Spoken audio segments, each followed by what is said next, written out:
Hi കൂട്ടുകാർ, അസ്സലാമു അലൈക്കും വറഹ്മത്തുള്ളാഹി തആല വബറകാതുഹു. 7ാം ക്ലാസ് ഇംഗ്ലീഷ് മീഡിയം സ്കൂൾ മദ്രസയിലെ ഉലൂമുദ്ദീനിലെ ഒരു മോഡൽ ചോദ്യപേപ്പറാണ്. അപ്പോൾ നിങ്ങൾക്ക് ഉലൂമുദ്ദീനിലെ എക്സാമിന്, അതായത് ഈ സെപ്റ്റംബർ വരെ എടുക്കേണ്ട പാഠഭാഗങ്ങൾ 10ാമത്തെ ചാപ്റ്റർ വരെയാണ്. അൽഹുൽ അസ്മാഉൽ ഹുസ്ന എന്ന ചാപ്റ്റർ വരെയാണ്. അപ്പോൾ അതുവരെയാണ് ഈ സെപ്റ്റംബർ വരെ എടുക്കേണ്ട പാഠഭാഗങ്ങൾ. അപ്പോൾ അതുവരെയുള്ള പാഠഭാഗങ്ങൾ ഉൾപ്പെടുത്തിയിട്ടുള്ള ഒരു മോഡൽ ചോദ്യപേപ്പറാണ്. നമുക്ക് ചോദ്യത്തിലേക്ക് കടക്കാം. അപ്പോൾ ഇവിടെ ആദ്യം വന്ന ചേരുംപടി ചേർക്കാനാണ്. അപ്പോൾ നിങ്ങൾക്ക് 9ാമത്തെ പാഠഭാഗത്തിൽ വന്നിട്ടുണ്ട്, അത് തന്നെയാണ്. അപ്പോൾ അവിടെ 2 ഭാഗങ്ങളായിട്ട് വന്നതുണ്ട്. അപ്പോൾ അത് രണ്ടും കൂടി കൂട്ടിയിട്ടാണ് നമുക്കിവിടെ തന്നത്. അപ്പോൾ എല്ലാവരും ആ പാഠഭാഗം നന്നായി മനസ്സിലാക്കി പഠിക്കുക. എന്തായിരുന്നു ആ പാഠത്തിൽ പറഞ്ഞത്? ഉമവിയ ഭരണകാലത്തും അബ്ബാസി ഭരണകാലത്തും എന്താണ് അറബി സാഹിത്യത്തിൽ വലിയ പുരോഗതി ഉണ്ടായിരുന്നു. പിന്നെന്താണ്? ഗണിതം, രസതന്ത്രം, തത്വചിന്ത തുടങ്ങി വിജ്ഞാന ശാഖകളിലും ഇക്കാലഘട്ടത്തിൽ വലിയ പുരോഗതികൾ ഉണ്ടായിരുന്നു. ഹദീസ് ഗ്രന്ഥങ്ങൾ ക്രോഡീകൃതവും ചരിത്രശാഖയിലെ പ്രധാന ഗ്രന്ഥങ്ങളും രചിക്കപ്പെട്ടതൊക്കെ ഇക്കാലത്താണ്. അപ്പം അക്കാലത്ത് ജീവിച്ച ചില മഹാന്മാരും അവരുടെ ചില ഗ്രന്ഥങ്ങളും വിജ്ഞാന ശാഖകളും നമ്മൾ പാഠത്തിൽ ബോക്സായിട്ട് നന്നായിട്ട് മറിഞ്ഞ് പഠിച്ചിട്ടുണ്ട്. അപ്പോൾ അത് നന്നായി മനസ്സിലാക്കുക. ഇതുപോലെ മാച്ച് ചെയ്യാൻ വന്നാൽ നന്നായി നമുക്ക് മാച്ച് ചെയ്യാൻ കഴിയണം. അപ്പോൾ ഇവിടെ വന്ന ഭാഗങ്ങൾ നന്നായി മനസ്സിലാക്കുക. എന്താണ്? അൽ-ഇമാം അബൂ ഹനീഫ റളിയല്ലാഹു അൻഹു എന്തായിരുന്നു? അൽ ഫിഖ്ഹുൽ അക്ബർ. പിന്നെ അൽ-ഇമാം ഷാഫി റളിയല്ലാഹു അൻഹു, ഇമാം ഷാഫി റളിയല്ലാഹു അൻഹുവിൻ്റെ കിതാബുൽ ഉണ്ട്. പിന്നെ റിസാല. അപ്പോൾ ഇവിടെ ചോദ്യപേപ്പറിൽ വന്നത് റിസാലയാണ്. അപ്പോൾ അതാണ് നമുക്ക് 2ാമത്തെ ലൈൻ്റെ നേരെ എഴുതേണ്ടത്. അപ്പോൾ അങ്ങനെയൊക്കെ 2 വരുന്നതൊക്കെ ഉണ്ട്. അപ്പോൾ അതൊക്കെ മനസ്സിലാക്കുക. അൽ-ഇമാം അഹ്മദ് റളിയല്ലാഹു അൻഹു എന്താണ്?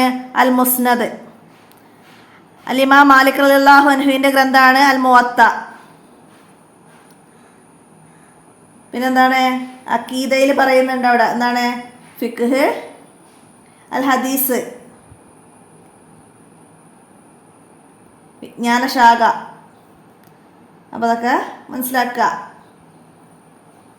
അതുപോലെ ജാമിഉൽ ബയാൻ്റെ എന്തായിരുന്നു? തഫ്സീറായിരുന്നു ജാമിഉൽ ബയാൻ. ആരുതായിരുന്നു?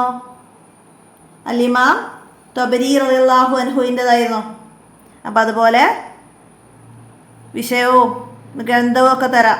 അപ്പോൾ അതുപോലെ മാച്ച് ചെയ്യാൻ വരാം. പിന്നെ സഹീഹുൽ ബുഖാരി എന്താണ്? അൽ ഹദീസ്. അതായതായിരുന്നു അൽ-ഇമാം മുസ്ലിം റളിയല്ലാഹു അൻഹുവിൻ്റെതായിരുന്നു. പിന്നെ ഇസ്ബാത്തുൽ മുഫാറഖാത്ത്, അൽ ഫൽസഫ ആരുതായിരുന്നു? അൽ ഫാറാബി. പിന്നെ ദിവാനുൽ മുഅരി എന്താണ്? അസിയർ, അബുൽ ഹലായിൽ മഅരി. അപ്പോൾ അതൊക്കെ നന്നായി മനസ്സിലാക്കുക. പാഠഭാഗത്തുനിന്ന് ഇതുപോലെ വന്നാൽ നമുക്ക് മാച്ച് ചെയ്യാൻ കഴിയാം. തദ്രിഭാഗത്തിൽ വന്നതാണ് 90% വരിക. എന്നാലും അഥവാ വന്നാൽ നിങ്ങൾക്ക് എഴുതാൻ കഴിയണം. അതിൻ്റെ രചയിതാവ് ആര്, ഏത് ശാസ്ത്രത്തിലാണ് അവർ ഗ്രന്ഥം രചിച്ചത്, ഹദീസിലാണോ തഫ്സീറാണോ എന്നൊക്കെ മനസ്സിലാക്കുക. ആ ഗ്രന്ഥത്തിൻ്റെ ഉള്ളടക്കം എന്ത് ഒക്കെ മനസ്സിലാക്കി പഠിക്കട്ടോ. അപ്പോൾ ഇവിടെ അത് പറഞ്ഞതാണ്, അത് ഞാൻ ആവർത്തിക്കുന്നില്ല. അപ്പോൾ അതൊക്കെ അതിൻ്റെ നേരെ ലൈനിൽ ഇങ്ങനെ ചേർത്ത് കൊടുക്കുക. ഇനി ആ ശരിയുത്തരം കണ്ടെത്താനാണ്. എന്താണ്? 5ാം ഖലീഫയായി ജനങ്ങൾ ബൈഅത്ത് ചെയ്ത് ആരാണ് 5ാം ഖലീഫയായി ജനങ്ങൾ ബൈഅത്ത് ചെയ്തത്? മുആവിയ റളിയല്ലാഹു അൻഹുവിനെയാണ് 5ാം ഖലീഫയായി തിരഞ്ഞെടുക്കപ്പെട്ടത്. നമ്മൾ 4 ഖലീഫമാരെ കുറിച്ചിട്ട് പറയുന്നുണ്ട് 2ാമത്തെ പാഠത്തിൽ. 1ാം ഖലീഫ അബൂബക്കർ റളിയല്ലാഹു അൻഹു, 2ാം ഖലീഫ ഉമർ റളിയല്ലാഹു അൻഹു, 3ാം ഖലീഫയായിട്ട് ഉസ്മാൻ റളിയല്ലാഹു അൻഹു, 4ാം ഖലീഫ അലി അബി തോലിബ്. ആരാണ് ഖലീഫ? മതഭൗതിക കാര്യങ്ങളിൽ നേതൃത്വം നൽകുന്ന വ്യക്തിയാണ് ഖലീഫ. ഖലീഫയെ തിരഞ്ഞെടുക്കുന്നത് ബൈഅത്തിലൂടെയാണ്.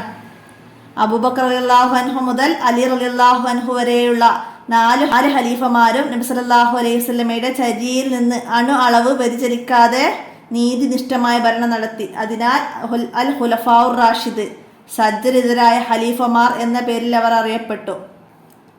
നബിമാർക്ക് ശേഷം മനുഷ്യരിൽ ഏറ്റവും ശ്രേഷ്ഠരായ ഇവരുടെ ചര്യ മുറുകെ പിടിക്കാൻ നബി സല്ലല്ലാഹു അലൈഹി വസല്ലമ ഉമ്മത്തിനോട് കൽപ്പിച്ചിട്ടുണ്ട്. അലൈക്കും ബിസുന്നത്തിൻ വസുന്നത്തിൽ ഖുലഫാഉർ റാഷിദീന മഹ്ദിയീന അള്ളു അലൈഹ ബിൻ നവാജിദി. ഖുലഫാഉർ റാഷിദുകളുടെ ഭരണകാല. അപ്പോൾ അതൊക്കെ മനസ്സിലാക്കുക. പിന്നെന്താണ് അടുത്തത്? എന്താണ് ജനാഹ? ജനാഹ എന്ന വാക്കിൻ്റെ അർത്ഥം, ജനാഹ എന്ന വാക്കിൻ്റെ അർത്ഥം ചിറക് എന്നാണ്. ചിറക്. അപ്പോൾ നമ്മൾ അഞ്ചാമത്തെ പാഠം ത്വരീക്കും ഇലൽ ജിനാൻ എന്ന ഒരു ബൈത്തിൻ്റെ ഒരു പാഠഭാഗമുണ്ട്. അപ്പോൾ അതിൻ്റെ താഴെ ഭാഗത്ത് വരുന്ന അറബി മീനിങ്സ് നന്നായിട്ട് പഠിക്കുക. മാനിൽ കലിമാത്ത്. അപ്പോൾ അതിൽ നിന്നാണ്, അറബി പാഠത്തു നിന്നാണ് കൂടുതലും ഇങ്ങനെ വരിക. നിങ്ങൾക്ക് വേറെ ഏതൊരു പാഠഭാഗം കൂടി അറബി വരുന്നുണ്ട്. അപ്പോൾ അത് നിന്നുള്ള മാനിൽ കലിമാത്ത് നന്നായി മനസ്സിലാക്കി പഠിക്കുക. അതുപോലെ വരാം. അടുത്തത് എന്താണ്? ഹിജ്റ 11 വർഷം ഭരണമേറ്റു. ആരാണ് ഹിജ്റ 11 വർഷം ഭരണമേറ്റത്? അബൂബക്കർ റളിയല്ലാഹു അൻഹുവിനെയാണ്. ഹിജ്റ 11 വർഷം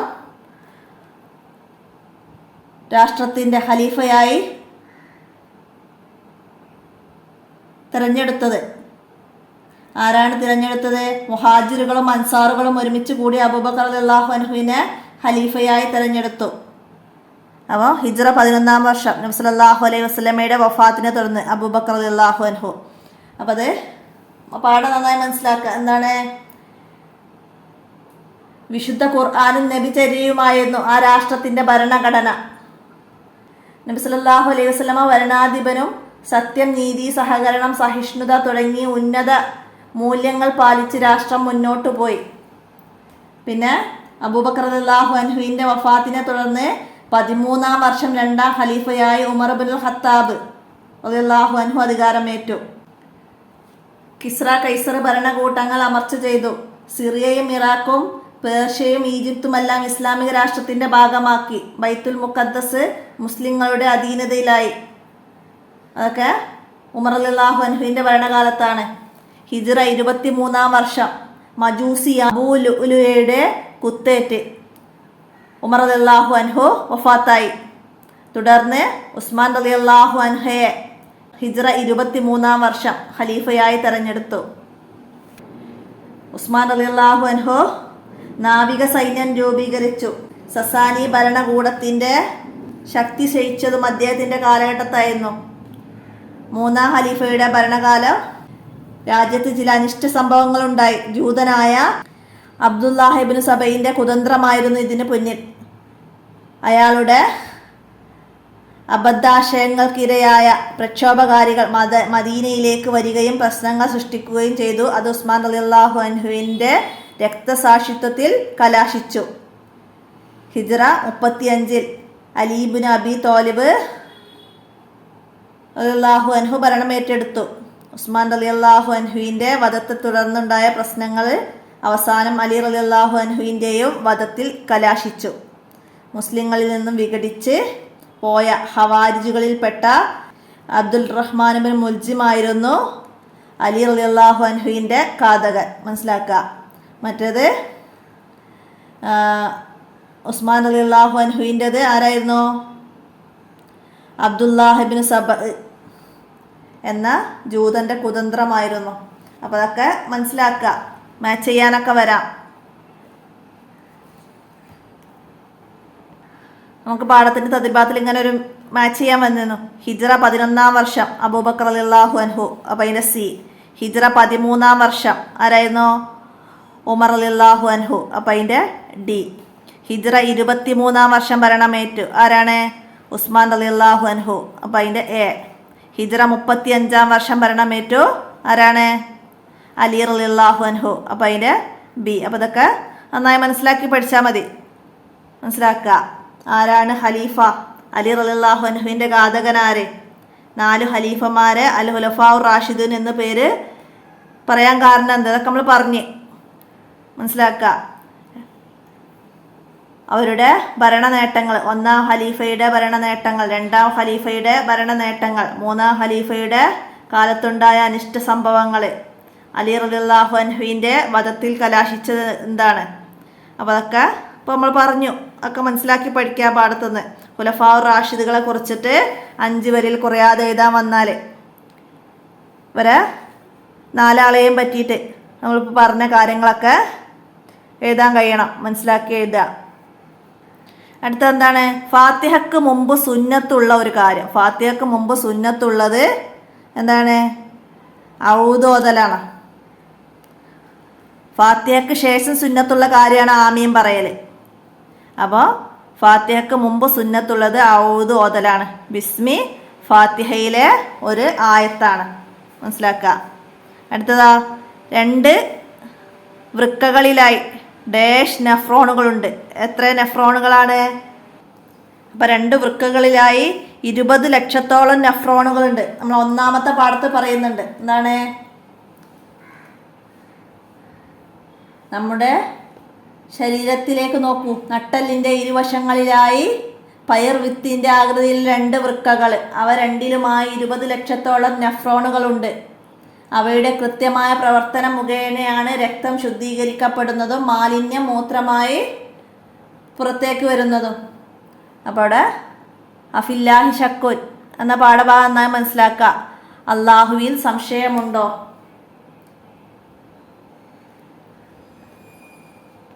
പ്രപഞ്ച സൃഷ്ടാവ് അള്ളാഹു ആണ് എന്ന വിഷയത്തിൽ 5 വരിയിൽ കുറയാതെ എഴുതാൻ വന്നാൽ ഈ പാഠത്തുനിന്ന് നമുക്ക് മനസ്സിലായ കാര്യങ്ങളൊക്കെ എഴുതണം. എന്താണ്? എല്ലാറ്റിനും സംവിധായകൻ അള്ളാഹു താലയാണെന്ന്. ഈ ആകാശ ലോകത്തു കാണുന്ന ദൃഷ്ടാന്തങ്ങൾ, ഗ്രഹങ്ങൾ, ഉപഗ്രഹങ്ങൾ, നക്ഷത്രങ്ങൾ, ധൂമകേതുക്കൾ, ഉൽക്കകൾ, ഗാലക്സികൾ, ഇങ്ങനെ എന്തെല്ലാം. അതുപോലെ നമ്മുടെ ശരീരത്തിൽ കാണുന്ന ദൃഷ്ടാന്തങ്ങൾ. അപ്പോൾ അതൊക്കെ മനസ്സിലാക്കിയിട്ട് 5 വരിയിൽ കുറയാതെ എഴുതണം. അതിൽ പറയുന്ന കുറച്ച് ആയത്തുകളുണ്ട്. വഫിൽ അർളി ആയാത്തുൽ മോക്കിനി വഫി അംഫുസിക്കും അഫലാ തുബ്സിറൂൻ അഫില്ലാഹി ശക്കും ഫാത്തിരി സമാവാത്തി വൽ അർളി. അപ്പോൾ അതൊക്കെ വിട്ട ഭാഗം പൂരിപ്പിക്കാനൊക്കെ വരാം. അപ്പോൾ അതൊക്കെ മനസ്സിലാക്കി പഠിക്കുക. ആസൂത്രകനില്ലാതെ ഒന്നും ഉണ്ടാവുകയില്ല. അപ്പോൾ അതിനെക്കുറിച്ചിട്ടും എഴുതാൻ വന്നാൽ ഈ പാഠത്തുനിന്ന് മനസ്സിലാക്കിയിട്ട് എഴുതാണ് വേണ്ടത്. അടുത്ത ഇനി ഒറ്റ വാക്കിൽ ഉത്തരം എഴുതാനാണ്. എന്താണ് ഫാത്തിഹയുടെ മറ്റൊരു പേരാണ് ഇവിടെ ചോദിച്ചത്. അപ്പോൾ നമ്മൾ പാഠത്തിൽ പഠിച്ചിട്ടുള്ളത് ഫാത്തിഹത്തുൽ കിതാബ്, പിന്നെ ഉമ്മുൽ ഖുർആൻ, ഉമ്മുൽ ഖുർആൻ, പിന്നെ സബു മസാനി, പിന്നെ ഷാഫിയ, ഷിഫ നൽകുന്നതുകൊണ്ട് ഷാഫിയ എന്ന പേര്. അപ്പോൾ അതൊക്കെ മനസ്സിലാക്കുക. ഇതിൽ നിന്ന് ഏതെങ്കിലും ഒരു പേര് ഇവിടെയൊക്കെ എഴുതുക. പിന്നെന്താണ്? അലി റളിയല്ലാഹു അൻഹുവിൻ്റെ ഘാതകൻ ആരായിരുന്നു? അബ്ദുറഹ്മാൻ ഇബ്നു മുൽജിം. അപ്പം നമ്മൾ നേരത്തെ പറഞ്ഞിരുന്നു. അപ്പോൾ അതൊക്കെ മനസ്സിലാക്കി പഠിക്കണം കേട്ടോ, ചോദ്യം വരാം അങ്ങനെ. അടുത്തതാ, സ്വർഗത്തിലേക്കുള്ള വഴി എളുപ്പമാക്കും ആർക്കാണ് സ്വർഗത്തിലേക്കുള്ള വഴി എളുപ്പമാക്കുക? ഇൽമിൻ്റെ വഴിയിൽ പ്രവേശിച്ചാൽ, അറിവിൻ്റെ വഴിയിൽ പ്രവേശിച്ചാൽ അവർക്ക് സ്വർഗത്തിലേക്കുള്ള വഴി എളുപ്പമാക്കും. ഇൽമിൻ്റെ വഴിയിൽ പ്രവേശിച്ചവർക്ക് സ്വർഗത്തിലേക്കുള്ള വഴി എളുപ്പമാക്കും. പിന്നെന്താണ് അതിൽ പറയുന്നത്? അവന് വേണ്ടി ആകാശലോകത്തിലെ സകല ജീവികളും, മരുഭൂമിയിലെ ഉറുമ്പ്, കടലിലെ മത്സ്യങ്ങൾ വരെ പൊറുക്കലിനെ തേടും. അതുപോലെ മലക്കുകൾ അവന് ചിറകുകൾ താഴ്ത്തിക്കൊടുക്കും. ചിറകുകൾ താഴ്ത്തിക്കൊടുക്കും. അപ്പോൾ ഒക്കെ അതിൻ്റെ ലൈനൊക്കെ നന്നായി മനസ്സിലാക്കി പഠിക്കുക. വിട്ട ഭാഗം പൂരിപ്പിക്കാൻ വരും ആ ബൈത്തിൻ്റെ. പിന്നെ 2 ലൈന് തന്നിട്ട് അതിൻ്റെ സാരം എഴുതാൻ തരും. അപ്പോൾ അതൊക്കെ മനസ്സിലാക്കി പഠിക്കണം. അപ്പോൾ 5-ാമത്തെ പാഠം നമ്മൾ പാഠഭാഗം വീഡിയോ ചെയ്ത് നന്നായി കണ്ട് മനസ്സിലാക്കി പഠിക്കുക. അടുത്തത് എന്താണ്? ആമുൽ ജമാ, ഹിജ്റ 8-ാം വർഷമാണ്. ആമുൽ ജമാ ഹിജ്റ 8-ാം വർഷം. ഹിജ്റ 41-നാണ്. 41 ആമുൽ ജമാ എന്നറിയപ്പെടുന്നത്, ഐക്യവർഷം എന്നറിയപ്പെടുന്നത് ഹിജ്റ 41 അപ്പോൾ അത് മനസ്സിലാക്കുക. ജനങ്ങളെല്ലാം ഒരു ഇമാമിൻ്റെ കീഴിൽ അണിനിരക്കുകയും ചെയ്തു. അലി റളിയല്ലാഹു അൻഹു വഫാത്തായപ്പോൾ ഹസൻ റളിയല്ലാഹു അൻഹുവിനെ 5ാം ഖലീഫയായി ജനങ്ങൾ ബൈഅത്ത് ചെയ്തു. ഉസ്മാൻ റളിയല്ലാഹു അൻഹുവിൻ്റെ കാലത്ത് ഉടലെടുത്ത അനൈക്യം അവസാനിച്ചു. ജനങ്ങളെല്ലാം ഒരു ഇമാമിൻ്റെ കീഴിൽ അണിനിരന്നു. അതാണ് ആമുൽ ജമാ, ഐക്യവർഷം എന്ന പേരിൽ അറിയപ്പെടുന്നത്. അപ്പോൾ അത് ഹിജ്റ 41 അത് എഴുതാം. അടുത്ത എന്താണ്? അബ്ബാസിയ ഖലീഫമാരിൽ ഏറ്റവും പ്രശസ്തനാര്? ആരാണ്? ഹാറൂൺ റഷീദാണ് അബ്ബാസി ഖലീഫമാരിൽ ഏറ്റവും പ്രശസ്തൻ. അബ്ബാസി ഖലീഫമാരിൽ ആദ്യത്തെ അബ്ബാസി ഖലീഫ അബുൽ ആസിൽ ഷഫാഹും അവസാനത്തെ ഖലീഫ അബ്ദുല്ലാഹി മുഅ്തസിം ബില്ലാഹിയും ആയിരുന്നു. ഏറ്റവും പ്രശസ്തൻ ഖലീഫ ഹാറൂൺ റഷീദുമാണ്. അപ്പം അതൊക്കെ പേര് നന്നായി മനസ്സിലാക്കുക. ആദ്യത്തേത്, അവസാനത്തേത്, ഏറ്റവും പ്രശസ്തൻ എന്ന രീതിയിൽ മനസ്സിലാക്കി പഠിക്കാം. ഇനി അടുത്ത ഒറ്റ വാചകത്തിൽ ഉത്തരം എഴുതാനാണ്. എന്താണ്? റിളല്ലാഹി ഫീ റിളൽ വാലിദൈനി, അർത്ഥം എഴുതാനാണ്. നമ്മൾ 8ാമത്തെ പാഠത്തിൽ അറബി ചാപ്റ്ററാണ്, അതിന്നാണ് ഇത് വന്നത്. എന്താണ് ഇതിൻ്റെ അർത്ഥം പറയുന്നത്? അള്ളാഹുവിൻ്റെ തൃപ്തി മാതാപിതാക്കളുടെ തൃപ്തിയിലാണ്. അള്ളാഹുവിൻ്റെ തൃപ്തി മാതാപിതാക്കളുടെ തൃപ്തിയിലാണ്. അതുപോലെ അവിടെ വന്നിട്ടുണ്ട് സഹത്തുല്ലാഹി ഫീ സഹത്തിൽ വാലിദൈനി, എന്താണ്? അള്ളാഹുവിൻ്റെ കോപം മാതാപിതാക്കളുടെ കോപത്തിലുമാണ്. അതുപോലെ പാഠത്തിൽ അതിൻ്റെ തദ്രിബാത്തിൽ പറഞ്ഞിട്ടുണ്ട്. ഓക്കെ, അൽ വാലിദ് ഔസത്ത് അബ്വാബുൽ ജിന്ന, എന്താണ്?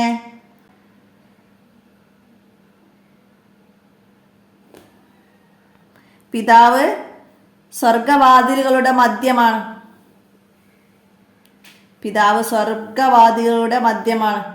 അതാണ് അൽ വാലിദ് ഔസത്ത് അബ്വാബുൽ ജന്ന. പാഠത്തിൽ വന്നതൊക്കെ തദ്രിബാത്ത് നോക്കി നന്നായി മനസ്സിലാക്കി പഠിക്കുക. പിന്നെന്താണ് പാഠത്തിൽ എന്താ പറയുന്നത്? നബി സല്ലല്ലാഹു അലൈഹി വസല്ലമയുടെ അടുത്തേക്ക് ഒരാൾ വന്ന് ചോദിച്ചു, എൻ്റെ സഹവാസം കൊണ്ട് ജനങ്ങളിൽ ഏറ്റവും വലിയ അവകാശി ആരാണെന്ന്. നബി സല്ലല്ലാഹു അലൈഹി വസല്ലമ നിന്റെ ഉമ്മയാണെന്ന് 3 തവണ ആവർത്തിച്ച് പറയുന്നു. വീണ്ടും ചോദിച്ചപ്പോൾ നബി സല്ലല്ലാഹു അലൈഹി വസല്ലമ പറഞ്ഞു, നിന്റെ ഉപ്പയാണെന്ന്.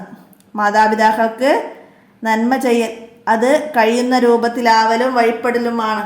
അബൂ ഹുറൈറ റളിയല്ലാഹു അൻഹു വീട്ടിൽ നിന്ന് പുറത്തേക്ക് പോകാൻ ഇറങ്ങുമ്പോൾ വീട്ടുവാതിക്കൽ നിന്ന് ഉമ്മയെ നോക്കി ഇങ്ങനെ പറയുമായിരുന്നു. എന്താ പറഞ്ഞിരുന്നത്? അസ്സലാമു അലൈക യാ ഉമ്മത്താഹു വറഹ്മത്തുള്ളാഹി വബറകാതുഹു. എന്താണ്? അപ്പം അത് കേൾക്കുന്ന ഉമ്മ എന്താ മറുപടി പറഞ്ഞിരുന്നത്? വഅലൈക്കസ്സലാം യാ ബുനയ്യ വറഹ്മത്തുള്ളാഹി വബറകാതുഹു.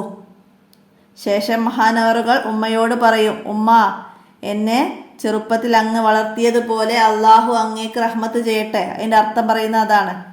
അപ്പം മാതാവ് എന്ത് പറഞ്ഞു? നീ വലുതായിട്ട് എന്നോട് ഗുണം ചെയ്തുകൊണ്ടേയിരിക്കുന്നത് പോലെ നിനക്കും അള്ളാഹു റഹ്മത്ത് ചെയ്യട്ടെ. അതാണ് അതിൻ്റെ അർത്ഥം പറയുന്നത്. അപ്പം അത് നന്നായി മനസ്സിലാക്കി പഠിക്കുക.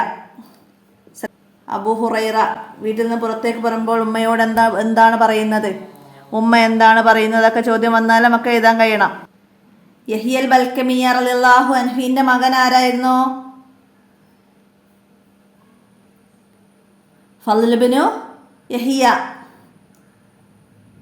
80 വയസ്സുള്ള വൃദ്ധനായിരുന്നു യഹിയൽ ബൽക്കമി. അദ്ദേഹത്തെ ജയിലിൽ അടച്ചപ്പോൾ മകൻ അദ്ദേഹത്തിന് ജയിലിൽ വെച്ച് ഹിദ്മത്ത് ചെയ്തത്. തൻ്റെ പിതാവിന് നന്മ ചെയ്യാൻ ഫളൽ ഇബ്നു യഹിയ എന്താണ് പ്രേരിപ്പിച്ചത്? ഇസ്ലാമിൻ്റെ പാഠങ്ങളല്ലാതെ മറ്റൊന്നുമല്ല. കാരണം ഇസ്ലാം മാതാപിതാക്കൾക്ക് നന്മ ചെയ്യുന്നതിന് വലിയ പരിഗണന നൽകിയത്. ധാരാളം ഹദീസുകൾ റസൂലുള്ളാഹി അതിന് ശക്തിയേകി. അപ്പോൾ അതൊക്കെ മനസ്സിലാക്കുക. പിതാവ് സ്വർഗവാതിലുകളുടെ മധ്യമാണ്. നബി സല്ലല്ലാഹു അലൈഹി വസല്ലമ പറഞ്ഞിട്ടുണ്ട്. അടുത്ത ചോദ്യം എന്താ ഇവിടെ വന്നത്? ഒന്നിലധികം ഇലാഹുകൾ ഉണ്ടായാൽ എന്താണ് കുഴപ്പം? ഒന്നിലധികം ഇലാഹുകൾ ഉണ്ടായാൽ ഇലാഹുകൾ അശക്തരാവാൻ പാടില്ല. അശക്തർ ഒരിക്കലും ഇലാഹാവുകയില്ല. അശക്തർ ഇലാഹാവുകയില്ല. ഒരാൾ മറ്റൊരാൾക്ക് വിധേയനാവണം എന്ന് പറഞ്ഞാൽ അയാൾ അശക്തനാണ് എന്നാണ് അർത്ഥം. അശക്തർ ഒരിക്കലും ഇലാഹാവാൻ പറ്റുകയില്ല. അപ്പോൾ അത് മനസ്സിലാക്കാം. ഒന്നിലധികം ഇലാഹുണ്ടായാൽ എന്താണ് കുഴപ്പം എന്ന് ചോദിച്ചാൽ ഇത് എഴുതുക. അശക്തർ ഒരിക്കലും ഇലാഹാവുകയില്ല. 2 ഇലാഹുണ്ടെങ്കിൽ ഒരാമൻ മഴ വർഷിപ്പിക്കണമെന്നും രണ്ടാമൻ അത് വേണ്ടെന്നും ഉദ്ദേശിച്ചാൽ മഴ ഉണ്ടാവില്ല. അപ്പോൾ ഒരാൾ മറ്റൊരാൾക്ക് വിധേയനാവണം, അപ്പോൾ അയാൾ അശക്തനാണ് എന്നർത്ഥം. അപ്പോൾ അത് മനസ്സിലാക്കിയിട്ട് എഴുതുക. അടുത്ത എന്താണ്? അബ്ദുല്ലാഹിബിൻ സുബൈർ റളിയല്ലാഹു അൻഹു കൊല്ലപ്പെട്ടു. എങ്ങനെയാണ് അബ്ദുല്ലാഹിബിൻ സുബൈർ റളിയല്ലാഹു അൻഹു കൊല്ലപ്പെട്ടത്? ഉമവിയ്യ കുടുംബത്തിലെ അബ്ദുൽ മാലിക്കിന്റെ സൈന്യവുമായി നടന്ന യുദ്ധത്തിൽ അബ്ദുല്ലാഹിബിനു സുബൈർ റളിയല്ലാഹു അൻഹു കൊല്ലപ്പെട്ടു. അപ്പോൾ അതായത് അതിൻ്റെ ആൻസർ എന്താണ്? ഉമവിയ്യ കുടുംബത്തിലെ അബ്ദുൽ മാലിക്കിന്റെ സൈന്യവുമായി നടന്ന യുദ്ധത്തിലാണ് അബ്ദുല്ലാഹിബിൻ സുബൈർ എന്നവർ കൊല്ലപ്പെട്ടത്. മനസ്സിലാക്കുക. ഉമവിയ്യ ഭരണം 91 വർഷം നീണ്ടു നിന്നിട്ടുണ്ട്. 91 വർഷം ഇസ്ലാമിക രാഷ്ട്രത്തിന്റെ സാരഥ്യം വഹിച്ചിട്ടുണ്ട് ഉമവിയ്യ ഭരണം. മനസ്സിലാക്കുക. ഉമവിയ്യ ഭരണകാലത്ത് ഉണ്ടായ നേട്ടങ്ങൾ അവിടെ പാഠഭാഗത്തിൽ 10 പോയിന്റായിട്ട് പറയുന്നുണ്ട്. അപ്പോൾ അത് നന്നായി മനസ്സിലാക്കുക. 5 വരിയിൽ കുറയാതെ എഴുതാൻ വരും. ഉമവിയ്യകളുടെ കാലത്ത് രാജ്യത്തുണ്ടായ നേട്ടങ്ങളിൽ നിന്ന് 5 എഴുതുക. അപ്പോൾ അതൊക്കെ മനസ്സിലാക്കി പഠിക്കുക. പിന്നെന്താണ്? സിറാത്തല്ലദീന അൻഅംത അലൈഹിം ഗൈറിൽ മഗ്ദൂബി അലൈഹിം വലദ്ദാലിൻ. അതിന്റെ തഫ്സീർ എഴുതാൻ. നീ അനുഗ്രഹിച്ചവരുടെ വഴിയിൽ, നിന്റെ ശിക്ഷക്കിരയായവരുടേതല്ല പിഴച്ചവരുടേതുമല്ലാത്ത വഴിയിൽ, നീ അനുഗ്രഹിച്ചവരുടെ വഴിയിൽ, അതായത് നബിമാർ, സിദ്ദീഖീങ്ങൾ, ശുഹദാക്കൾ, സജ്ജനങ്ങൾ, നീ ശിക്ഷക്കിരയാക്കിയവരുടേതല്ല പിഴച്ചവരുടേതുമല്ല. അങ്ങനെ അതിൻ്റെ തഫ്സീർ എഴുതിയേക്കാം. അടുത്തതെന്താണ്? വിട്ട ഭാഗം പൂരിപ്പിക്കാനാണ്. ആ ബൈത്താണ് വന്നത്. ആ താല്ലുമു ഡേഷ് പൂരിപ്പിക്കുക. എന്താണ്?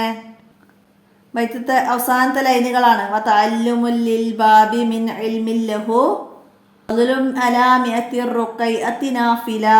അതുപോലെ മറ്റു ലൈനുകൾ വരാം. ആ ലൈനിൻ്റെ അർത്ഥം ഏതാന്ന് പറയും, അത് വരാം. അപ്പോൾ അതൊക്കെ മനസ്സിലാക്കി പാഠഭാഗം നിന്ന് നന്നായി മനസ്സിലാക്കി പഠിക്കുക. ഇനി ഇവിടെ ഉപന്യസിക്കാനാണ്. വാലിദാനി ആ പാഠത്തിൽ 8ാമത്തെ പാഠത്തിൽ വന്നിട്ടുണ്ട്. അപ്പോൾ അതിൻ്റെ തഹസീസായിട്ട് തന്നെ വന്നിട്ടുണ്ട്. അപ്പോൾ എല്ലാവരും ആ പാഠത്തെ ആസ്പദമാക്കിയിട്ട് 5 വരിയിൽ കുറയാതെ എഴുതുക.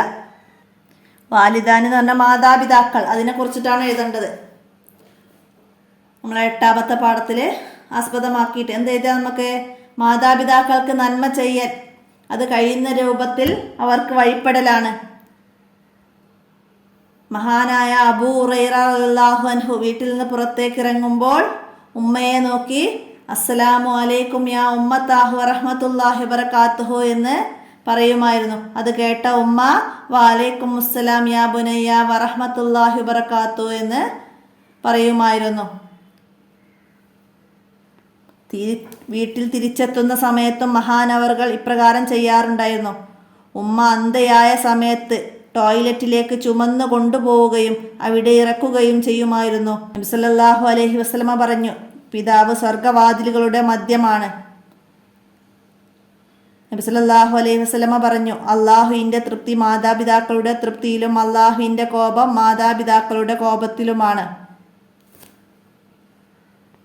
അപ്പോൾ ആ പാഠത്തെ ആസ്പദമാക്കിയിട്ട് ഉപന്യസിക്കാം. അടുത്തതാ ഖിലാഫത്തുൽ അബ്ബാസിയ ഖിലാഫത്തിനെ കുറിച്ചിട്ടാണ് എഴുതേണ്ടത്. ഉമവിയ്യ ഖിലാഫത്തിന്റെ അവസാന കാലത്ത് അബ്ബാസ് റളിയല്ലാഹു അൻഹുവിന്റെ സന്താന പരമ്പരയിലുള്ളവർ ഖിലാഫത്തിന് വേണ്ടിയുള്ള പ്രചാരണങ്ങൾ ആരംഭിച്ചു. ഉമവിയ്യ ഖലീഫ മർവാനുസാനി വധിക്കപ്പെട്ടതോടെ ഉമവിയ്യ ഖിലാഫത്ത് അവസാനിക്കുകയും അബ്ബാസ് ഖിലാഫത്ത് നിലവിൽ വരികയും ചെയ്തു. ഹിജ്റ 132 നിലവിൽ വന്ന ഈ ഖിലാഫത്ത് ഹിജ്റ 923 വരെ നീണ്ടു നിന്നു. ആദ്യത്തെ 115 വർഷങ്ങൾക്ക് ശേഷം അബ്ബാസി ഖലീഫമാർക്ക് നാമമാത്രമായ അധികാരമേ ഉണ്ടായിരുന്നുള്ളൂ. അവസാനത്തെ 66 വർഷം അബ്ബാസികൾ സ്വതന്ത്രമായി ഭരണം നടത്തുകയുണ്ടായെങ്കിലും അവരുടെ ഭരണമേഖല ബാഗ്ദാദും സമീപ പ്രദേശങ്ങളും മാത്രമായിരുന്നു. ആദ്യത്തെ അബ്ബാസി ഖലീഫ അബുൽ അബ്ബാസ് ഷഫാവും അവസാനത്തെ ഖലീഫ അബ്ദുല്ലാഹിബ്നു മുഅ്തസിം ബില്ലാഹിയും ഏറ്റവും പ്രശസ്തൻ ഖലീഫ ഹാറൂൺ റഷീദുമാണ്. അപ്പോൾ അതൊക്കെ മനസ്സിലാക്കി. ആ പാഠത്തുനിന്ന് പോയിന്റുകൾ ഇനിയും ഉണ്ട്. അപ്പോൾ ആ പാഠം നന്നായി മനസ്സിലാക്കുക. ഇതുപോലെ എഴുതാൻ വന്നാൽ അതിൽ നിന്ന് കുറേ കാര്യങ്ങൾ പറയാനുണ്ട്. എന്താണ്? അബ്ബാസി ഖലീഫമാരുടെ കാലം ഇസ്ലാമിൻ്റെ സുവർണ കാലമായിരുന്നു. മതവിജ്ഞാനങ്ങൾ, കലാസാഹിത്യം, സയൻസ്, ഫിലോസഫി, കൃഷി, വ്യവസായം എന്നിവയെല്ലാം അക്കാലത്ത് വൻ പുരോഗതിയുണ്ടായിരുന്നു.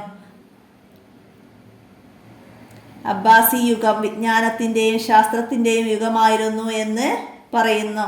നിരവധി വിദ്യാഭ്യാസ കേന്ദ്രങ്ങൾ സ്ഥാപിതമായി. തലസ്ഥാനമായ ബാഗ്ദാദിൽ മാത്രം 1000-ലധികം മദ്രസകളും 30 ദാറുൽ ഉലൂമുകളും 20 ഉന്നത വിദ്യാഭ്യാസ സ്ഥാപനങ്ങളും ഉണ്ടായിരുന്നു. ലോകത്തെ ആദ്യത്തെ യൂണിവേഴ്സിറ്റിയായ അൽ അസ്ഹർ സ്ഥാപിതമായതും അബ്ബാസി കാലത്താണ്. പണ്ഡിതന്മാർക്കും ശാസ്ത്ര പ്രതിഭകൾക്കും അന്ന് വലിയ സ്ഥാനം ലഭിച്ചിരുന്നു.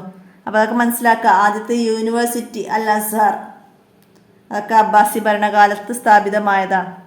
അപ്പോൾ ഇതുപോലെ മുആവിയ ഭരണം, അത് എഴുതാൻ വന്നാൽ അതിനെക്കുറിച്ചിട്ട് ഇതുപോലെ എഴുതാൻ കഴിയണം. അപ്പോൾ ഇത്രയാണ് ഈ ചോദ്യപേപ്പറിൽ ഉൾപ്പെടുത്തിയത്. അപ്പോൾ എല്ലാവരും നന്നായി മനസ്സിലാക്കുക. അസ്മാഉൽ ഹുസ്നയിൽ നിന്ന് ചോദ്യങ്ങൾ വരാം. അല്ലാഹു തആല സൃഷ്ടാവും നിർമ്മാതാവും രൂപരചയിതാവുമാണ്. നല്ല നാമങ്ങളൊക്കെ അവനുള്ളതാണ്. ആകാശഭൂമികളിലുള്ളതെല്ലാം അവൻ്റെ മഹത്വങ്ങൾ പ്രകടിപ്പിച്ചു കൊണ്ടിരിക്കുന്നു. അള്ളാഹുവിന് 99 നാമങ്ങളുണ്ട്. അവ ഹൃദ്യസ്ഥമാക്കിയവൻ നിശ്ചയം സ്വർഗത്തിൽ പ്രവേശിക്കും. അള്ളാഹുവിൻ്റെ നാമങ്ങളിൽ നിന്ന് ഒരു 10 എണ്ണമൊക്കെ എഴുതാൻ കഴിയുന്ന രീതിയിൽ നന്നായി മനസ്സിലാക്കി പഠിക്കണം. അള്ളാഹു താലയുടെ പേരും അവൻ്റെ മറ്റു വിശേഷണങ്ങളും നമ്മൾ എങ്ങനെയാണ് അറിഞ്ഞത്? അതിനാണ് അള്ളാഹു താല നബിമാരെ അയച്ചത്. നബിമാരിലൂടെയാണ് നമ്മൾ അള്ളാഹു താലയുടെ വിശേഷണങ്ങളും അള്ളാഹുവിൻ്റെ പേരുകളൊക്കെ അറിഞ്ഞത്. അപ്പം അത് ചോദ്യം വന്നാൽ നന്നായി മനസ്സിലാക്കണം. എന്ന് വെച്ചാൽ നമ്മളത് റിവിഷൻ പാഠഭാഗം എടുത്തപ്പോൾ അതിൽ ചോദ്യം വന്നിരുന്നു, അള്ളാഹു താലയുടെ വിശേഷണങ്ങൾ നാം അറിഞ്ഞത് എങ്ങനെയെന്ന്. അപ്പോൾ അവിടെ നമ്മൾ അസ്മാഉൽ ഹുസ്നയിലൂടെ അറിഞ്ഞതെന്ന് വേറെ എന്തോ ഒരു രീതി പറഞ്ഞതിൻ്റെ കൂടെ അത് പറഞ്ഞതാണ്. അപ്പോൾ അവിടെ പിന്നെ വീഡിയോ മാറ്റി ചെയ്തിട്ടില്ല. അപ്പോൾ എല്ലാവരും മനസ്സിലാക്കണം. അള്ളാഹു താലയുടെ നാമങ്ങളൊക്കെ, അള്ളാഹുവിൻ്റെ വിശേഷണങ്ങൾ നാം അറിഞ്ഞത് നബിമാരിലൂടെയാണ്. അതിനാണ് അള്ളാഹു താല നബിമാരെ അയച്ചത്. അത് മനസ്സിലാക്കി പഠിക്കുക. അതാണ് ആൻസർ എഴുതേണ്ടത്. അസ്മാഉൽ ഹുസ്നയെ കുറിച്ച് ഖുർആനിൽ എന്താണ് പറഞ്ഞത്? അള്ളാഹു താലാക്ക് അസ്മാഉൽ ഹുസ്ന ഉണ്ട്, അത് മുഖേന പ്രാർത്ഥിക്കുക. ഇതാണ് അസ്മാഉൽ ഹുസ്നയെ കുറിച്ച് ഖുർആൻ പറയുന്നത്. വലില്ലാഹിൽ അസ്മാഉൽ ഹുസ്ന ഫദ്ഊഹു ബിഹ. വിട്ട ഭാഗം പൂരിപ്പിക്കാൻ വരാം, മനസ്സിലാക്കുക. അസ്മാഉൽ ഹുസ്നയെ കുറിച്ച് നബി സല്ലല്ലാഹു അലൈഹി വസല്ലമ അസ്മാഉൽ ഹുസ്നയുടെ മഹത്വത്തെക്കുറിച്ച് എന്താണ് പറഞ്ഞത്? നബി സല്ലല്ലാഹു അലൈഹി വസല്ലമ പറഞ്ഞെന്താണ്? അള്ളാഹു താലാക്ക് 99 നാമങ്ങളുണ്ട്. അവ ഹൃദ്യസ്ഥമാക്കിയവൻ നിശ്ചയം സ്വർഗത്തിൽ പ്രവേശിക്കും. ഖുലഫാഉർ റാഷിദുകളെ കുറിച്ചിട്ടോ 5 വരി കുറയാതെ എഴുതാൻ വന്നാൽ മനസ്സിലാക്കി എഴുതണം. ഖുലഫാഉർ റാഷിദുകൾ ഭരണകാലത്ത് ഇസ്ലാമിക സമൂഹത്തിനുണ്ടായ നേട്ടങ്ങൾ അത് 14 പോയിൻ്റായിട്ട് ഇങ്ങനെ പാഠത്ത് പറയുന്നുണ്ട്. അപ്പോൾ അതൊക്കെ വായിച്ച് മനസ്സിലാക്കുക, നമുക്ക് എഴുതാൻ കഴിയണം. ഇപ്പോൾ ഫാത്തിഹയുടെ തഫ്സീർ നേരത്തെ ഒന്ന് വന്നിരുന്നു. അതുപോലെ മറ്റേതെങ്കിലും ലൈന് തന്ന് അതിൻ്റെ തഫ്സീർ എഴുതാൻ തന്നാൽ നമുക്ക് എഴുതാൻ കഴിയണം. അപ്പോൾ ആ പാഠഭാഗം തഫ്സീറൊക്കെ നന്നായി മനസ്സിലാക്കി പഠിക്കുക. അതുപോലെ 1-ാമത്തെ പാഠത്തിൽ കുറച്ച് ആയത്തുകൾ വരുന്നുണ്ട്, അതൊക്കെ നന്നായി മനസ്സിലാക്കുക. അതിൻ്റെ അർത്ഥങ്ങളും വിട്ട ഭാഗം പൂരിപ്പിക്കാനൊക്കെ വന്നാൽ എഴുതാൻ കഴിയുന്ന രീതിയിൽ പഠിക്കുക. അപ്പോൾ ഇന്നത്തെ വീഡിയോ അവിടെ അവസാനിപ്പിക്കുകയാണ്. നമുക്ക് അടുത്ത വീഡിയോയിൽ കാണാം. അസ്സലാമു അലൈക്കും വറഹ്മത്തുള്ളാഹി തആല വബറകാതുഹു.